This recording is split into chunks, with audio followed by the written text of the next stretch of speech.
I reviewed part 1 and 2, read over them again. Is there anything you want to amend or update? Any new information you've come across since then? There is a great deal, in fact. There is much that needs to be said now, and needed to be said sooner. I will need to go through each issue, one by one. Okay, let's start with the vaccinated.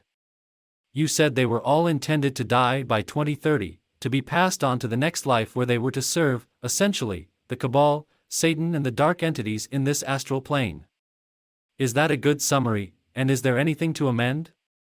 It is a good summary, but more needs to be clarified. At the time, my understanding was that the vaccines served many purposes, but the primary one was to kill off those compliant and brainwashed enough to take them because those compromised souls are not needed here on Earth, they are needed in the next life, as you say. My understanding of this has not changed drastically, except in one area. I learned fewer will die than I expected, because the Cabal needs them to support CSRQ. We already knew this, but I did not know the numbers correctly. I expected a much larger die-off. I now know they did not intend to kill as many as we thought, because they will need quite a few of those people to support CSRQ. So, it is a slight amendment to the full understanding, but overall, the picture in that sense has not changed. I felt the same way, really, that they still need some vaccinated around to go along with CSRQ. We talked about it and it seems like we thought they would be around, but by 2030, they would be dead. So more will live past 2030, so that CSRQ is supported? It appears that way. It correlates to the batches used for the vaccines. While most are deadly and will induce an early exit from this world, while most reduce lifespan, others had a different formulation, one that has very bad effects but will not lead to early death.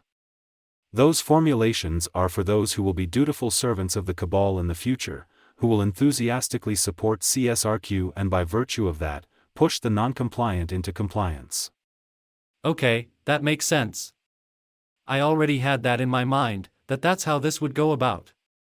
You would have a ton of vaccinated people going along with CSRQ, digital currency, and so on. We just weren't sure if they would all die. Now it sounds like a certain percentage the Cabal wants to live. What's the difference in the formulation? We see a 5G connection. They took something that can make them traceable, trackable, and also control their minds and influence their behavior. The Bluetooth evidence points to that. A certain percentage of those will live on and support the Cabal here on Earth. By 2030, the die-off will occur, it will be extremely impactful, but more of the vaccinated will live than I expected.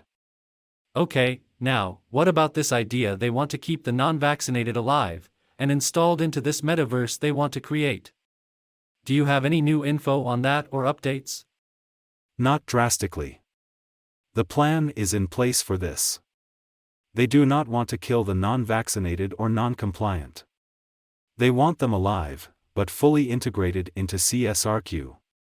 They want them drugged, whether literally or through electronic means, which is to say, this metaverse concept.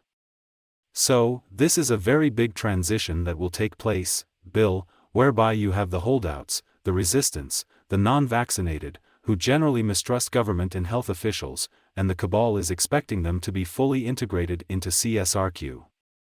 It's incredible, because I don't see how they would go along with it, but then again, we've discussed the ways the Cabal will make it happen. How do you see it happening now? Through the financial devastation and reset. Everything is moving into place for that. Everything about CSRQ and USDR puts everyone in a position of compliance, with virtually no options. The Cabal knows this. This is where we see Elon Musk serving a critical role for the Cabal, one that cannot be overstated. He is a leader, but a deceptive one. He will be essential in bringing in the non-compliant. We talked a lot about him. It's amazing how he's doing exactly what we expected. He's this anti-establishment guy. He's almost Trumpian. He's bashing world government, making fun of the WEF. He has huge exposure now that he bought Twitter. He is key. He is a false prophet, or even Antichrist-type figure. When all of the non-vaccinated have come to trust him, he will find a way to champion CSRQ. This will be the bait and switch. There will be some way he brings people into CSRQ, and we think with some kind of popular app he has developed, which he has talked about. It will bring USDR to everyone's doorstep. What about the people who refuse this system? Because there will be people who resist with every shred of their being. The original plan was to force vaccinate them, but now that will just be done through the food supply. They may still use some drones to inject them, but the vaccinated food supply is designed to do most of the damage. I cannot overstate how dangerous this is, what they will put into the food. The drones, surveillance apparatus and military will also be used against them to suppress uprisings. Police forces, as well. Those police forces we can see every day act with more unhinged, mindless brutality than ever before, and this is because they received this mind control batch of the vaccine. Once called upon to enforce CSRQ, they will do so with gusto. Okay, let's get back on topic here. I think it's hard for people to wrap their minds around these concepts, even I have trouble accepting it. But, one thing that makes perfect sense in what you are saying is why the cabal would kill off their own brainwashed sheep. They just don't need them in this world, they need them in the next. Do you have anything to add in terms of this war you described playing out in the astral plane? I need to say something first before we move along too much into this. I need to state that my background is not in spiritual matters, Bill. I am a Christian, a believer in Christ, but my faith has, of course, changed over the years. I understand things better, but I also fail to understand things, too. In this area, I was reprimanded recently by my guide, for some of what I said in the previous parts with respect to this and some other things. I was told I spoke of things with breathless confidence in areas I was not fully educated.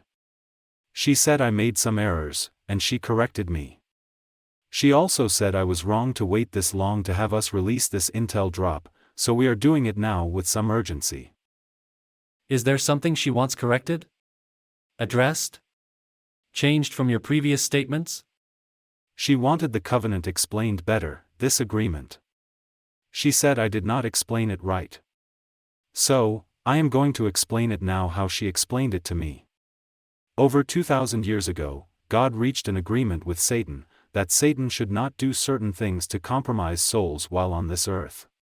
That Satan must follow certain rules, and Satan agreed to this. In September of last year, that agreement was torn up by the cabal, essentially, tossed away. They made new rules, ones that will unleash hell on earth.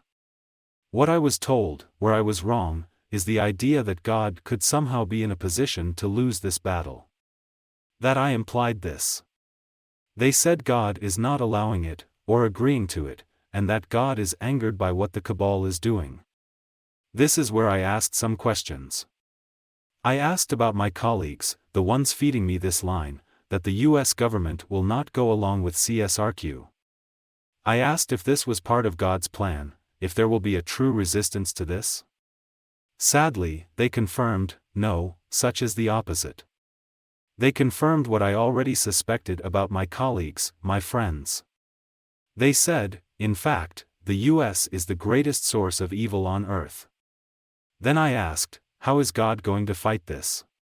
How will God prevent this? They said through us. They said our sovereigns were God's plan to stop this. I did feel we were doing God's work, but I did not see the full picture, now I do. God is not going to let the cabal do this. Because if they do, the souls of the righteous will be forsaken. I am sorry to everyone for giving the impression, or implying, that God is somehow giving up, or letting this happen, or could even be defeated in the first place. I am deeply sorry. This message will be continued in Part 3b.